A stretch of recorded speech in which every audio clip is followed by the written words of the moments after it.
ಒಂದು ಫ್ಯಾಕ್ಟ್ ಹೇಳ್ತೀನಿ. May be ಈ ಫ್ಯಾಕ್ಟ್ ಕೇಳಿಸ್ಕೊಂಡ್ರೆ ಎಷ್ಟೋ ಜನ ಕೂಗಾಡೋದು, ಕಿರ್ಚಾಡೋದು ಅಥವಾ ಆ ಮೊಮೆಂಟ್ಗೆ ರಿಯಾಕ್ಟ್ ಮಾಡ್ದಲೆ ಒಂದ್ಸತಿ ಯೋಚನೆ ಮಾಡ್ಬೋದು ಅನ್ಸುತ್ತೆ.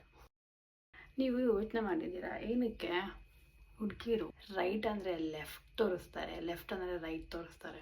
ಎಷ್ಟೋ ಹುಡುಗಿರ ಜೊತೆಲಿ ಈ ಥರ ಆಗಿರುತ್ತೆ. ಆ್ಯಂಡ್ ಸುಮಾರು ಹುಡುಗರು ಇದಕ್ಕೆ ಯಪ್ಪ ನನಗೇನು ಬರೋದೇ ಇಲ್ಲ ಅಂತ ರಿಯಾಕ್ಟ್ ಮಾಡಿರ್ತಾರೆ.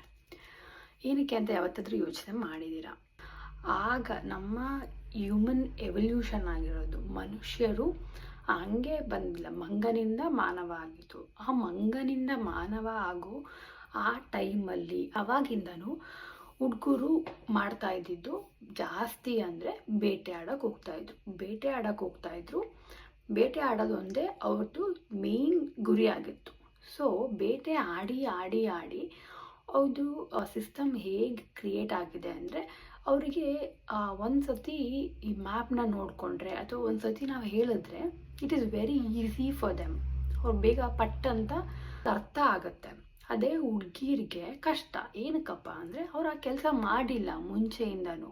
ಸೊ ಇನ್ಮೇಲೆ ನೀವು ನಿಮ್ಮ ಗರ್ಲ್ ಫ್ರೆಂಡ್ ಅಥವಾ ಅಮ್ಮನಿಗೆ ಯಾರಿಗೇ ಆಗಲಿ ಮ್ಯಾಪ್ ಕೊಟ್ಟು ನೋಡಬೇಕಾದ್ರೆ ಸ್ವಲ್ಪ ಪೇಷನ್ಸಾಗೆ ರಿಯಾಕ್ಟ್ ಮಾಡಿ. ಬಿಕಾಸ್ ಪಾಪ ಅವ್ರು ತಪ್ಪಲ್ಲ, ಅವ್ರು ಬೇಕು ಅಂತ ಮಾಡ್ತಾ ಇಲ್ಲ. It's not that they are dumb also. ಅವ್ರಿಗೆ ಅದು ಅಷ್ಟು ಬೇಗ ಸಿಂಕ್ ಆಗಲ್ಲ. That is how it is and we have to accept it.